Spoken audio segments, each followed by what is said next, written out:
Hi guys. இன்றைக்கி நம்ம பார்க்க போகிற கதை பார்த்திங்கன்னா ரொம்ப சுவாரஸ்யமாகவும் இருக்கும், அமானுஷ்யமாகவும் இருக்கும். ஏன் சொல்கிறேன்னா, இந்த கதை நிஜ வாழ்க்கையிலே நடந்திருக்கு. இந்த கதையில் வரக்கூடிய தீய சக்தி பார்த்திங்கன்னா பாக். ஆமாங்க, அரண்மனை படத்தில் வந்த அதே பாக் தான்.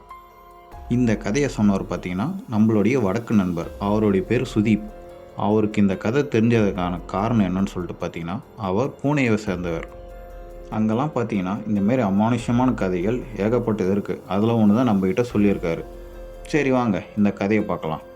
மேலும் பார்த்தீங்கன்னா நம்ம சேனலை சப்ஸ்கிரைப் பண்ணாத பார்த்துட்டு இருந்தீங்கன்னா சப்ஸ்கிரைப் பண்ணிவிடுங்க, லைக் பட்டனையும் அமைக்கிடுங்க. அப்படியே உங்கள் ஃப்ரெண்ட்ஸ் அண்ட் ஃபேமிலிக்கு இந்த வீடியோவை ஷேர் பண்ணுங்கள். ஓகே கைஸ், வாங்க கதையை பார்க்கலாம். இந்த கதை நடக்கிற காலகட்டம் பார்த்திங்கன்னா 1990 நடந்திருக்கு. அசாம் மாநிலத்தில் பார்த்திங்கன்னா ஒரு சின்ன கிராமத்தில் ஒரு குடும்பத்தில் நடந்த கதை தான் இது. அந்த குடும்பத்தில் பார்த்தீங்கன்னா 2 அண்ணன் தம்பி இருக்காங்க. அண்ணன் பேர் பார்த்தீங்கன்னா கோபி, தம்பி பேர் ருத்ரா. அவங்க பார்த்தீங்கன்னா கொஞ்சம் கஷ்டத்தில் இருக்காங்க. காரணம் என்னென்னா, அவங்க அப்பா சில கடன்லாம் வாங்கியிருந்தார். இப்போ அவர் இறந்துட்டார். அதனால் பார்த்தீங்கன்னா அந்த கடன்லாம் அவங்க 2 பேர் மேலே இறங்கிடுச்சு. அவங்களும் முடிஞ்ச அளவுக்கு இந்த கடனை அடைச்சிடலான்னு சொல்லிட்டு முயற்சி பண்ணிட்டு தான் இருக்காங்க. ஆனால் அவங்களுக்கு நல்லா தெரியுது இந்த கடன் அடைக்கிறது ரொம்ப கஷ்டம்னு சொல்லிட்டு. ஏன்னா அவங்க இருக்கிறது ஒரு சின்ன கிராமம். என்ன தான் அவங்க முயற்சி பண்ணாலும் அவங்களால பெருசாக சம்பாதிக்க முடியல. அதனால் தம்பி இருக்கார்ல, அவர் பேர் ருத்ரா. அவர் ஒரு முடிவு எடுக்கிறாரு. ருத்ராவுடைய ஃப்ரெண்டு ஒருத்தர் அதே கிராமத்தில் தான் இருக்கார். அவர் பார்த்தீங்கன்னா அடிக்கடி வெளியூருக்கு வேலைக்கு போவார். எப்போல்லாம் அவர் வேலைக்கு போயிட்டு வராரோ அவருடைய ஃப்ரெண்ட்ஸுக்கெலாம் பார்த்தீங்கன்னா பயங்கரமாக ட்ரீட் வைப்பார். எப்படின்னு கேட்டால், நான் வேலைக்கு போனால் சம்பாரித்தேன், நான் ஜாலியாக இருக்கேன்னு சொல்லிட்டு ஒரு மாதிரி வித்தியாசமான காரணம் சொல்லுவார். ஆனால் அவர் எப்பயுமே சேர்த்து வச்சதில்லை.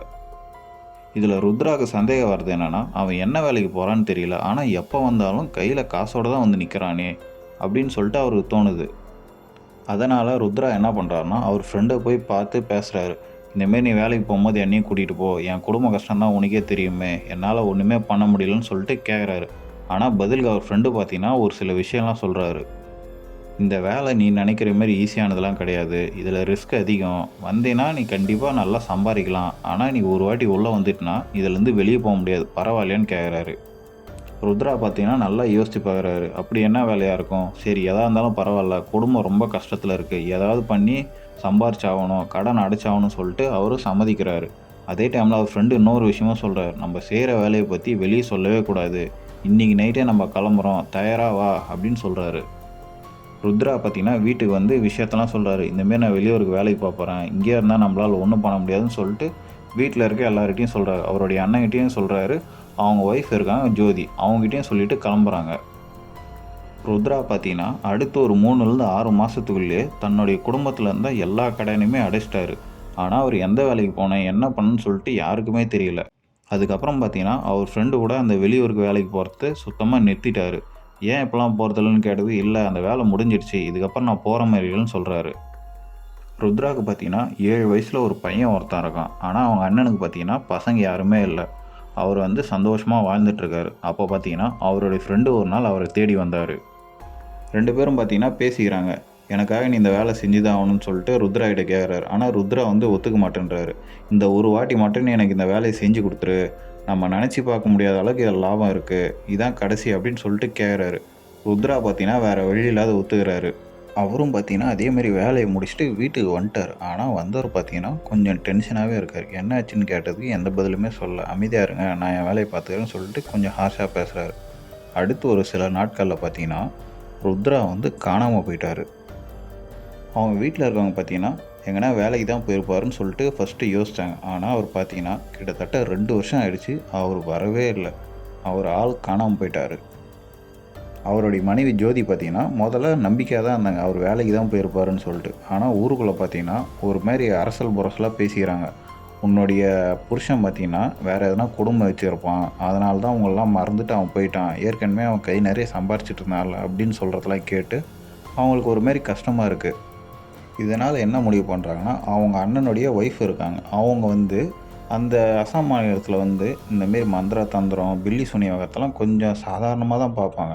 அதனால் அங்கே ஒரு மந்திரவாதி இருக்கார். அவர்கிட்ட போயிட்டு இந்தமாரி என் புருஷன் காணாமல் போயிட்டான், என்ன ஆச்சுன்னு சொல்லிட்டு உங்களால் எதனா பார்த்து சொல்ல முடியுமான்னு கேட்குறாங்க. அவங்க தேடி போன மந்திரவாதி பார்த்தீங்கன்னா, அவங்க பையனை கூட்டிகிட்டு வர சொல்றாரு. ஏன்னு கேட்டதுக்கு, இந்தமாரி ரத்த சம்பந்தம் இருந்துச்சுன்னா மட்டும்தான் அவர் எங்கே இருக்காருன்னு சொல்லிட்டு என்னால் அடையாளம் கண்டுபிடிக்க முடியும்னு சொல்கிறாங்க. அதேமாரி அவங்க பையன் பிஜுவை கூட்டிகிட்டு வராங்க. அவருடைய கையை அறுத்து அதுலேருந்து ரத்தத்தை எடுத்து சில மந்திர வார்த்தைகள்லாம் சொல்கிறாங்க.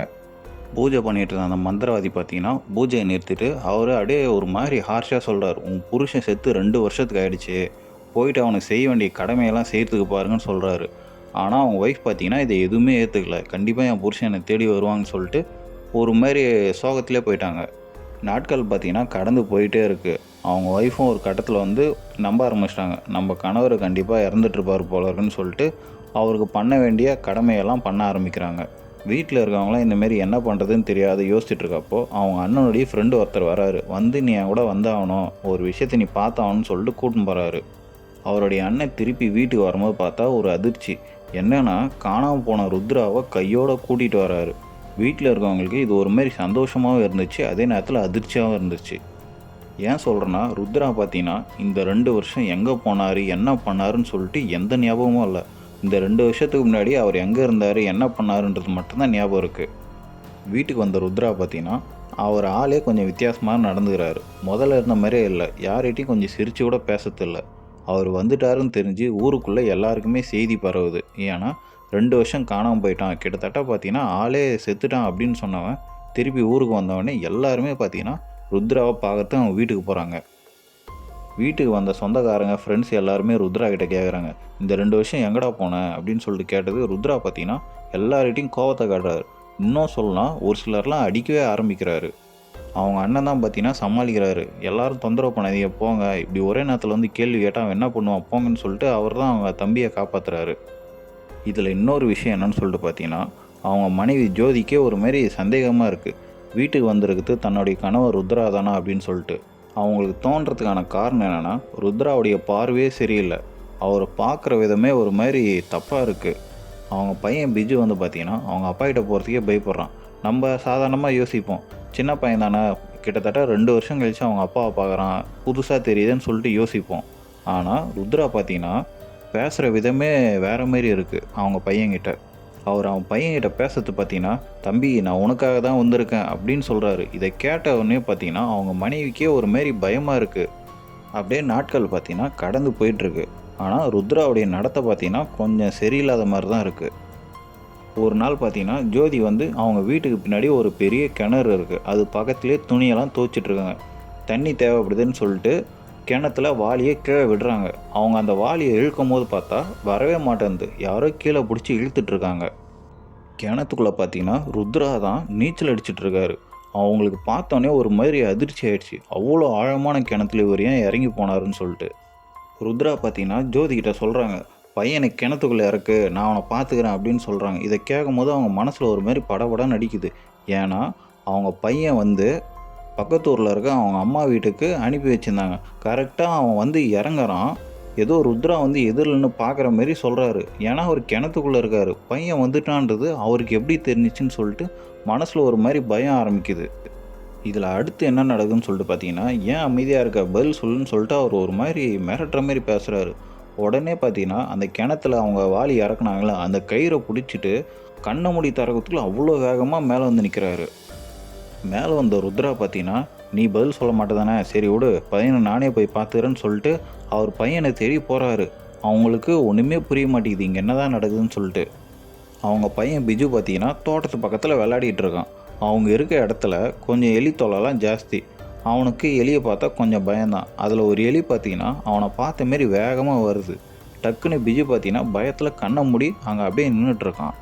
பிஜு கண்ணை திறந்து பார்க்குறான். கீழே பார்த்தா அந்த எலியை அவங்க அப்பா ருத்ரா வந்து காலாலேயே மிதித்து கொன்னுட்ருக்காரு. அவங்க பையன் பிஜு வந்து அவங்க அப்பா முகத்தை அப்படியே பொறுமையாக நிமிர்ந்து பார்க்குறான். அவருடைய 2 கண்ணும் பார்த்தீங்கன்னா அப்படியே ஒரு மாதிரி கருப்பாக இருக்குது. ருத்ரா வந்து கீழே மிதித்த அந்த எலியை கையில் அப்படியே ரத்தம் சொட்ட சொட்ட எடுத்து அவன் பையன்கிட்ட கொடுக்குறாரு. இந்தாடா இதை வச்சு விளையாடு அப்படின்னு சொல்லிட்டு. இதை பார்த்த அந்த பையன் பார்த்தீங்கன்னா பயத்தில் அந்த இடத்த விட்டு ஓட பார்க்குறான். டக்குன்னு அவனுடைய கையை பிடிச்சி இழுத்து எங்கடா என்னை விட்டு ஓட பார்க்குற அப்படின்னு சொல்லிட்டு அவர் பயமுறுத்துகிற மாதிரியே பேசுகிறாரு. பயத்தில் அந்த பையன் வந்து அம்மான்னு சொல்லிட்டு கத்துறான். சத்தம் கேட்டவுடனே பார்த்தா வீட்டில் இருக்க அவங்க அண்ணன், அவங்க ஒய்ஃபு எல்லாருமே வந்து பார்க்குறாங்க. பார்க்கும்போது வந்து டக்குன்னு அவர் பேச்சை மாற்றி பேசுகிறாரு. இந்தமாரி பையன் வந்து பயந்துட்டான் எலியை பார்த்து, அதான் நான் மிதிச்சு கொன்னுட்டேன் பாருங்கன்னு சொல்லிட்டு அவர் அப்படியே அந்த எலியை காட்டுறாரு. பார்க்குறவங்களுக்கு ஒரு மாதிரி அதிர்ச்சியாக இருக்குது. என்னதான் இருந்தாலும் செத்த எலி யாருமே கையில் இந்தமாரி ரத்தம் சொட்ட சொட்ட வச்சுட்டு இருக்க மாட்டாங்க. இவர் காட்டுறதை பார்க்கும்போது வீட்டில் இருக்கவங்களுக்கு ஒரு மாதிரி வினோதமாக இருக்குது. அப்படியே பார்த்தீங்கன்னா கையில் இருக்க எலியை அப்படியே தூக்கி கடாசிட்டு அவர் வீட்டுக்குள்ளே போகிறாரு. வெளியே வந்து அவங்க ஒய்ஃப் ஜோதி இருக்காங்கல்ல, அவங்க அண்ணன்கிட்ட கேட்குறாரு, இவர் நடந்துக்கிற எதுவுமே சரியில்லை, ஒரு மாதிரி தப்பாகவே இருக்குன்னு சொல்லிட்டு சொல்கிறாங்க. அதுக்கு அவங்க அண்ணன் வந்து சொல்கிறாரு, இவனுக்கு எதனா தலையில் எதனா அடிபட்டிருக்கும் போல இருக்குது, நான் இவனை இந்தமாரி ஹாஸ்பிட்டலில் போய் செக் பண்ணி பார்க்குறேன்னு சொல்கிறாரு. அண்ணனுக்கும் பார்த்தீங்கன்னா ஆரம்பத்துலேருந்து கொஞ்சம் சந்தேகம் இருக்குது, இவன் நடந்ததுலாம் சரியில்லைன்னு சொல்லிட்டு. ஒரு வேளை அவனுக்கு எதனா சித்தம் கலங்கிட்டு இருக்கும், ஹாஸ்பிட்டல் கூட்டின்னு போய் செக் பண்ணி பார்க்கலான்னு சொல்லிட்டு கூட்டின்னு போகிறாரு. அங்கே வந்து டாக்டர் செக் பண்ணி பார்க்கும்போது அவருக்கே ஒரு மாதிரி அதிர்ச்சியாக இருக்குது. பொதுவாகவே பார்த்தீங்கன்னா டாக்டருங்க பேஷண்ட் யாருனா வந்தாங்கன்னா ஃபஸ்ட்டு அவன் கையை பிடிச்சி நாடி துடிதான்னு சொல்லிட்டு செக் பண்ணி பார்ப்பாங்க. வழக்கம் போல் தான் ருத்ராவுடைய கையை பிடிக்கிறாரு. அவர் 2 கையுமே பார்த்தீங்கன்னா ஜில்லுன்னு இருக்குது. அது மட்டும் இல்லாத நாடி துடிக்கிறது தெரியல அவருக்கு. டாக்டருக்கே பார்த்தீங்கன்னா இது ஒரு மாரி குழப்பமாக இருக்குது. அதனால் என்ன பண்ணுறாருன்னா ருத்ராவை அங்கே போய் படுக்க சொல்கிறாரு. படுத்ததுக்கப்புறம் அந்த டாக்டர் தன்னுடைய தலையை சாய்ச்சி ருத்ராவுடைய நெஞ்சில் வைக்கிறாரு. இதயம் துடிக்குதான்னு சொல்லிட்டு செக் பண்ணி பார்க்குறாரு. ஆனால் அவருக்கு எந்த சத்தமுமே கேட்கல.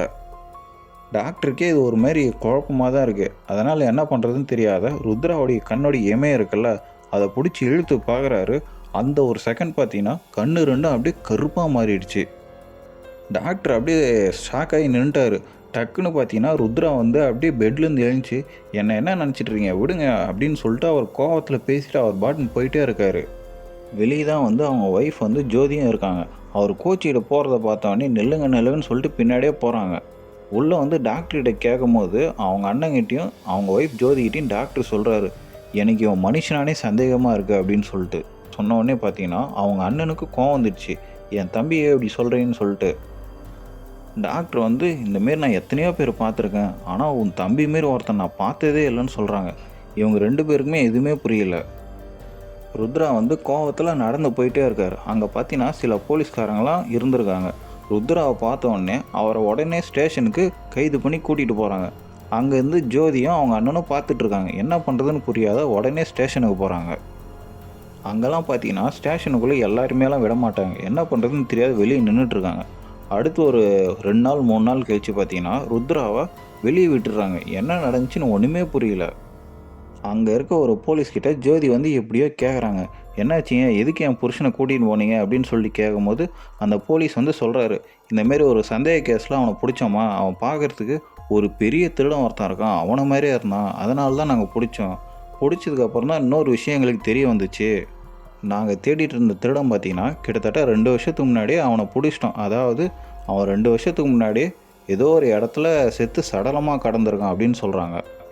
இதை கேட்ட ஜோதிக்கு பார்த்தீங்கன்னா உடனே அவங்களுக்கு மைண்டில் ஸ்ட்ரைக் ஆகுது. ஏன்னா இதே மாதிரி தான் அந்த மந்திரவாதியும் வந்து இந்தமாரி சொல்லியிருந்தான், 2 வருஷத்துக்கு முன்னாடியே அவன் புருஷன் செத்துட்டான், அவனுக்கு பண்ண வேண்டிய கடமையெல்லாம் செய்யுங்கன்னு சொல்லிட்டு சொன்னாங்க. இப்போ அவங்களுக்கு மனசில் ஒரு மாதிரி குழப்பமாக இருக்குது. வீட்டுக்கு வந்த ஜோதி பார்த்தீங்கன்னா அவன் புருஷன் ருத்ராவை பார்க்குறாங்க. அவர் பார்த்தீங்கன்னா யார்கிட்டையுமே பேசுறதில்ல பழகிறதில்ல. ஆனால் அவன் பையன் பிஜுக்கிட்ட மட்டும்தான் எப்பயுமே நெருக்கமாக இருக்கிறதுக்கு ட்ரை பண்ணிகிட்டே இருக்கார். ஆனால் அவங்க பையன் வந்து அவரை பார்த்தாலே பயந்து ஓடிட்டுருக்கான். அவங்களுக்கு சந்தேகம் கொடுக்குற மாரி இன்னொரு விஷயமும் இருக்குது. என்னென்னா அவங்க வீட்டில் இருக்க மீதி நேரம் பார்த்தா அவர் வந்து அவங்க ஊர்லேருந்து கொஞ்சம் தள்ளி ஏரிக்கார ஒன்று இருக்குது, அந்த ஏரியிலே தான் எந்நேரமும் இருப்பார். அன்றைக்கி நைட்டு பார்த்தா ஜோதி வந்து தூங்கிட்டு இருக்காங்க. அவங்க தூங்கிட்டு இருக்கப்போ வந்து அவங்களுக்கு ஒரு வித்தியாசமான கனவு ஒன்று வருது. அந்த கனவில் பார்த்தீங்கன்னா ஜோதி வந்து அவங்க வீட்டில் நின்றுட்டுருக்காங்க. அங்கே வந்து அவங்க புருஷன் ருத்ரா வந்து படுத்துட்ருக்காரு. அது அவர் பக்கத்தில் பார்த்தீங்கன்னா இன்னொரு ருத்ரா நின்றுட்டுருக்காரு. இதை பார்க்கும்போது அவங்களுக்கு ஒரு மாதிரி குழப்பமாக இருக்குது. நின்றுட்டுருக்க ருத்ரா பார்த்தீங்கன்னா ஜோதியை பார்த்து திரும்பி நின்று, நான் எப்பயோ செத்துட்டேன், எனக்கு பண்ண வேண்டிய கடமையை பண்ணு அப்படின்னு சொல்லிட்டு அவர் ஒரு மாதிரி கெஞ்சி கேட்குறாரு. அந்த நேரம் வந்து படுத்துட்டு இருந்தார்ல இன்னொரு ருத்ரா, அவர் பார்த்தீங்கன்னா அப்படியே எழுந்துச்சி உக்காடுறாரு. அவர் அப்படியே டக்குன்னு அவருடைய உருவமே ஒரு மாதிரி கோரமாக மாறுது. ஜோதி பார்த்தீங்கன்னா அதை பார்த்த உடனே பயத்தில் அப்படியே கனவு கலைஞ்சி எழுந்துச்சி உக்காடுறாங்க. என்னடா இது இப்படி ஒரு கனவு வந்திருக்கேன்னு சொல்லிட்டு. அப்போ பார்த்தீங்கன்னா அவங்களுக்கு ஏதோ ஒரு சத்தம் ஒன்று கேட்குது. என்ன சத்தம்னு சொல்லிட்டு ஜன்னலை வந்து பார்க்குறாங்க. வெளியே பார்த்தா ருத்ரா வந்து காற்றுல மிதக்கிற மாதிரி கிட்டத்தட்ட ஒரு ஆவி காற்றுல மிதக்கும்ல அந்தமாரி நின்றுட்டுருக்காரு. அதிர்ச்சியான ஜோதி பார்த்தீங்கன்னா உடனே திரும்பி பெட்டில் பார்க்குற ருத்ரா பார்த்தீங்கன்னா பெட்டில் தான் படுத்துட்ருக்காரு. அப்போ எதிரில் நிற்கிற உருவம் என்னன்னு சொல்லிட்டு பார்த்தா அந்த உருவம் உடனே மறைஞ்சிடுச்சு. அவங்களுக்கு ஒன்றுமே புரியல. என்ன பண்ணுறதுன்னு புரியாத அப்படியே பார்த்தீங்கன்னா அந்த நைட்டு அப்படியே தாண்டுது. காலையில் அவங்க குளிச்சுட்டு அவங்க வழக்கம் போல் அந்த குங்குமம் எடுத்து நெத்தியில் வைப்பாங்கள்ல, அவங்க வைக்கிறாங்க. அந்த குங்குமம் பார்த்தீங்கன்னா அப்படியே சரிஞ்சு கீழே விழுது. அவங்க பார்த்த அதிர்ச்சியில் கையில் இருக்க குங்குமத்தை எடுத்து வச்சிட்டே இருக்காங்க. ஆனால் ஒரு வாட்டி கூட அவங்க நெத்தியில் நிற்கவே இல்லை. சரிஞ்சு கீழே விழுந்துகிட்டே இருக்குது. அவங்களும் பயத்தில் வச்சிட்டே இருக்காங்க. அந்நேரம் தான் பார்த்தீங்கன்னா அவங்க அண்ணி வீட்டுக்குள்ளே வந்து, ஏய் என்ன பண்ணுற, ஏன் இவ்வளோ குங்குமத்தை நெத்தியில் வச்சிட்ருக்கேன்னு கேட்குறாங்க. அப்போ தான் அவங்களுக்கு பார்த்தீங்கன்னா தெரியுது, கண்ணாடியில் பார்த்தா நெத்தி ஃபுல்லாக அவ்வளோ குங்குமத்தை அப்பி வச்சுருக்காங்க. ஜோதி பார்த்தீங்கன்னா உடனே ஒரு முடிவு எடுக்கிறாங்க. ஏன்னா அவங்கள சுற்றி இவ்வளோ சம்பவம் நடந்திருக்கு. இதுக்கப்புறமும் நம்ம டைம் வேஸ்ட் பண்ணக்கூடாதுன்னு சொல்லிட்டு ருத்ராவுடைய ஜாதகத்தை எடுத்துகிட்டு ஃபஸ்ட்டு ஒரு மந்திரவாதியை பார்த்தாங்கல்ல, அவர்கிட்டயே போய் கொடுக்குறாங்க. அந்த மந்திரவாதி பார்த்தீங்கன்னா இப்போவும் அதே தான் சொல்கிறாரு. உன் புருஷன் தான் செத்துட்டான்னு நான் ஏற்கனவே சொன்னனே, ஏன் என்கிட்ட திருப்பி திருப்பி கேட்டுட்ருக்கேன்னு சொல்லிட்டு கேட்குறாங்க. ஜோதி வந்து பார்த்தா டக்குன்னு சொல்கிறாங்க, நீங்கள் வந்து என் புருஷன் செத்துறான்னு சொல்கிறீங்க, ஆனால் என் வீட்டில் புருஷன் இருக்கானே, இதுக்கு என்ன பதில் சொல்ல போகிறேன்னு கேட்டதும் மந்திரவாதியே ஒரு மாதிரி அதிர்ச்சி ஆகிடுச்சு. அந்த மந்திரவாதி வந்து பூஜையெல்லாம் பண்ணிகிட்டு இருக்கான். அப்போது வந்து அந்த மந்திரவாதியோடைய குரலே மாறுது. டக்குன்னு ஜோதியை பார்த்து இந்தமாரி சொல்ல ஆரம்பிக்கிறான். இந்தமாரி நான் வந்து செத்து 2 வருஷம் ஆயிடுச்சு, எனக்கு முக்தி கொடுங்க, நான் இந்தமாரி அலைஞ்சிட்ருக்கேன் அப்படின்னு சொல்லிட்டு கதற ஆரம்பிக்கிறான் அந்த மந்திரவாதி. இதை பார்த்துட்டு இருந்த ஜோதி பார்த்தீங்கன்னா அவங்களுக்கு உடனே புரிஞ்சிடுச்சு. அந்த மந்திரவாதி உடம்புல இறங்குது பார்த்தீங்கன்னா அவன் புருஷன்தான், அவன் தான் ஆத்மாவாக வந்து அந்த மந்திரவாதி உடம்புல பேசிகிட்டு இருக்கான்றது அவங்களுக்கு நல்லா தெரியுது. உடனே பார்த்தீங்கன்னா அந்த மந்திரவாதி தெளிஞ்சிட்டார். அவரும் சொல்கிறாரு, நீங்கள் இப்போ போங்க, நான் சில இதெல்லாம் பூஜை பண்ணி பார்க்கணும், அப்போ தான் உன் வீட்டுக்கு வந்திருக்குது யாருன்னு எனக்கு தெரியும்னு சொல்லிட்டு ஜோதிகிட்ட சொல்லி அனுப்புகிறாங்க. அவங்க குழப்பத்திலே வந்துட்டுருக்கப்போ தான் நான் ஃபஸ்ட்டே சொன்னேன்ல, அவர் புருஷன் வந்து வெளியூருக்கு வேலைக்கு போகிறதுக்கு அவர் ஃப்ரெண்டு தான் ஒருத்தர் காரணம்னு சொல்லிட்டு, அவரை எதர்ச்சியாக ஜோதி பார்க்குறாங்க. பார்த்தோன்னே அவர்கிட்ட பேசுகிறாங்க. ஆனால் அவர் பார்த்தீங்கன்னா ஜோதிகிட்ட பேசுறதுக்கே ஒரு மாதிரி தடுமாறுறாரு. என்னாச்சு, ஒழுங்காக எனக்கு உண்மையை சொல்லுங்கள், எனக்கு என்ன பண்ணுறதே தெரியலன்னு சொன்னோன்னே என்னை மன்னிச்சிருமா, உன் புருஷன் நான் தெரியாததான் நான் அப்படி பண்ணிட்டேன்னு சொல்கிறாரு. அவர் என்ன பேசுகிறாருன்னே சுத்தமாக புரியல. தெளிவாக சொல்லணும்னு கேட்கும்போது தான் அவர் சொல்கிறாரு, இந்தமாரி எனக்கு ஒரே குற்ற உணர்ச்சியாக இருக்குமா, நான் உண்மையை சொல்லிடுறேன் அப்படின்னு சொல்லிட்டு சொல்கிறாரு. இவங்க எல்லாரும் வெளியூருக்கு வேலைக்கு போகிறதா சொல்லிவிட்டு பெரிய பெரிய பணக்கார வீடுகளை நோட்டம் விட்டு அந்த வீடுகளில் புகுந்து திருட ஆரம்பிச்சிருக்காங்க.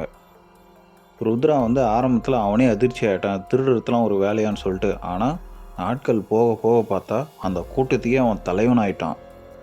அந்த கூட்டத்தில் சில பேருக்கு பார்த்தா ருத்ராவை தலைவனை ஏற்றுக்கிறதுக்கு விருப்பம் இல்லை. ஒரு பெரிய வீட்டுக்கு திருட போனப்போ ருத்ரா வந்து உஷாராக அந்த நகையை எல்லாத்தையும் எடுத்துகிட்டு தப்பிச்சு ஓடிட்டான். ருத்ராவை பற்றின உண்மை எனக்கு மட்டும்தான் தெரியும்னு சொல்லிட்டு கூட்டத்தில் சில பேருக்கு தெரிஞ்சது. அவங்க என்னை கட்டி போட்டு உண்மை எல்லாத்தையும் வாங்கிட்டாங்க. ருத்ராவுடைய ஊர் எங்கே இருக்கான்னு சொல்லிட்டு எல்லாத்தையும் என்கிட்டேருந்து வாங்கிட்டாங்க. அதுக்கப்புறம் அவங்க பார்த்தா ருத்ராவை கடத்தி எடுத்துகிட்டு போயிட்டு நகையெல்லாம் அவங்ககிட்டேருந்து வாங்கி அவனை கொடூரமாக கொலை பண்ணி அங்கே ஒரு ஆத்தங்கரை இருந்துச்சு, அதில் வீசிட்டாங்க. அவனுடைய உடல் அந்த ஆற்றுல அடிச்சிட்டு போகிறத நான் என் கண்ணால் பார்த்தேன். என் மனசுக்கு ஒரே பாரமாக இருந்துச்சு. அதனால தான் நான் இத்தனை வருஷம் ஆகி நான் ஊருக்கு திரும்பி வரவே இல்லை. இது எல்லாம் கேட்ட ஜோதிக்கு பயங்கரமான அதிர்ச்சி ஆகிடுச்சு. என்ன பண்ணுறதுன்னு தெரியாத உடனே அந்த மந்திரவாதிகிட்ட போயிட்டு நடந்த எல்லாத்தையும் சொல்கிறாங்க. அந்த மந்திரவாதிக்கு அதை கேட்கும் போது தான் ஒரு விஷயம் தெரிய வந்துச்சு. ஏன்னா உன் வீட்டில் இருக்கிறது வந்து கண்டிப்பாக ஒரு தீய சக்தியாக தான் இருக்கணும். ஏன்னா நீர்நிலைகளில் மட்டும்தான் அந்த தீய சக்தி இருக்கும். ஏதாவது ஒரு இறந்த உடல் கிடச்சிச்சின்னா அந்த உருவத்தை எடுத்துகிட்டு அந்த நபருடைய வீட்டுக்குள்ளே போயிட்டு முடிஞ்ச அளவுக்கு பிரச்சனையை ஏற்படுத்தும். சரியான சந்தர்ப்பம் கிடைக்கும் போது வீட்டில் இருக்க எல்லாரையுமே கொன்னுட்டு அந்த வீட்டில் யாருடைய வயசு கம்மியாக இருக்கோ அந்த உருவத்தை எடுத்துகிட்டு அது அந்த இடத்த விட்டு காணாமல் போயிடும். இது வந்து ஒரு தீய சக்தியுடைய வேலை. அந்த தீய சக்தியுடைய பேர் வந்து பாக். அந்த தீய சக்தியை கண்டுபிடிக்கிறது ஒரு சில வழி தான் இருக்குது. ஏன்னா அந்த தீய சக்தி நீர்நிலைகள் சம்மந்தப்பட்ட இடத்துல மட்டும்தான் இருக்குன்னு சொல்லிட்டு ஜோதிகிட்ட சொல்கிறாங்க. ஜோதிக்கு அப்போ தான் நிறைய விஷயம்லாம் தோண ஆரம்பிக்குது.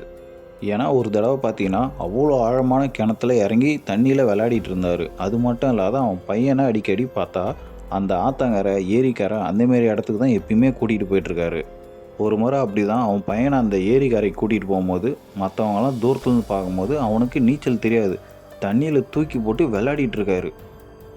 இந்த எல்லா விஷயத்தையும் கேட்ட அந்த மந்திரவாதி முடிவு பண்ணுறாரு, கண்டிப்பாக உன் வீட்டில் இருக்க தீய சக்தி பாக்கா தான் இருக்குன்னு சொல்லிட்டு ஒரு சில விஷயங்களை ஏற்பாடு பண்ணுறாரு. உடனே அந்த மந்திரவாதியும் ஜோதியும் பார்த்தீங்கன்னா வீட்டுக்கு கிளம்பி வராங்க. அங்கே வந்து பார்த்தா ருத்ரா வந்து இல்லை, கூட அவன் பையனையும் எங்கேயோ வெளியே கூட்டு போனதா பக்கத்து வீட்டுக்காரங்க சொல்கிறாங்க. உடனே தேடி போய் பார்த்தா அங்கே ஒரு பெரிய ஏரி இருக்குன்னு சொன்னல, அந்த ஏரியில் வந்து அந்த குட்டி பையன் பிஜுவை வச்சு ஏதோ ஒரு மந்திரம் மாரி பண்ணிகிட்ருக்காரு, சடங்குலாம் பண்ணுறாரு. இதை பார்த்த ஜோதி உடனே ஓடி வந்து அவன் புருஷன் ருத்ராவை பிடிச்சி தள்ளி விடுறாங்க. அவர் பார்த்தா அந்த நிமிஷமே தன்னுடைய உண்மையான உருவத்தை காட்டுறாரு. ரொம்ப கொடூரமான உருவமாக இருக்குது. அந்த தீய சக்தி உடனே ஜோதியை தாக்கிறதுக்காக வேகமாக வருது. அப்போ அந்த மந்திரவாதி வந்து சில மந்திரங்கள்லாம் போட்டு அந்த தீய சக்தியை ஏதோ ஒரு விதத்தில் கட்டுப்படுத்தி அடக்கி வச்சார். அந்த மந்திரவாதி வந்து அந்த தீய சக்தியை கட்டுப்படுத்தி வச்சிட்ருக்கப்போ கையில் ஒரு சொம்பு மாரி ஒன்று இருந்துச்சு. அதை எடுத்து வச்சார். அது வச்ச ஒரு கொஞ்ச நேரத்துலேயே பார்த்தீங்கன்னா எதிரில் இருந்த அந்த தீய சக்தி அப்படியே கண்ணிலேருந்து மறைஞ்சிடுச்சு. அவர் உடனே அந்த சொம்பை எடுத்து கட்ட ஆரம்பிச்சிட்டாரு. ஜோதி வந்து கேட்குறாங்க, இந்த உருவம் எங்கே போச்சு, கண்ணு முன்னாடி தானே இருந்துச்சுன்னு கேட்குறதுக்கு அந்த மந்திரவாதி வந்து சொல்கிறாரு, அந்த உருவத்தை நான் இந்த சொம்பில் அடக்கி வச்சுட்டேன். இந்த தீய சக்தியை நம்மளால் நிரந்தரமாக கட்டுப்படுத்த முடியாது.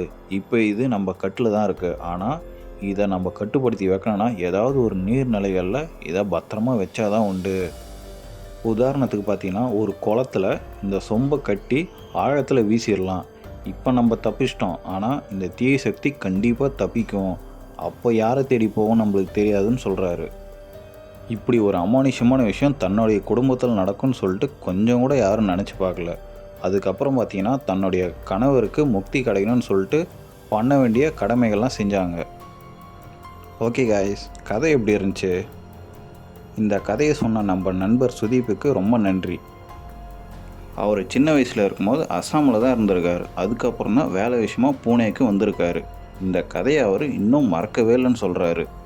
அந்த கதையை பார்த்தீங்கன்னா அவங்க அப்பா தான் அவருக்கு சொல்லியிருக்காரு. இந்த கதை அவங்க நிஜ வாழ்க்கையிலே நடந்திருக்கதாகவும் அதை பார்த்ததாகவும் அவங்க அப்பா தான் இவருக்கு சொல்லியிருக்காரு.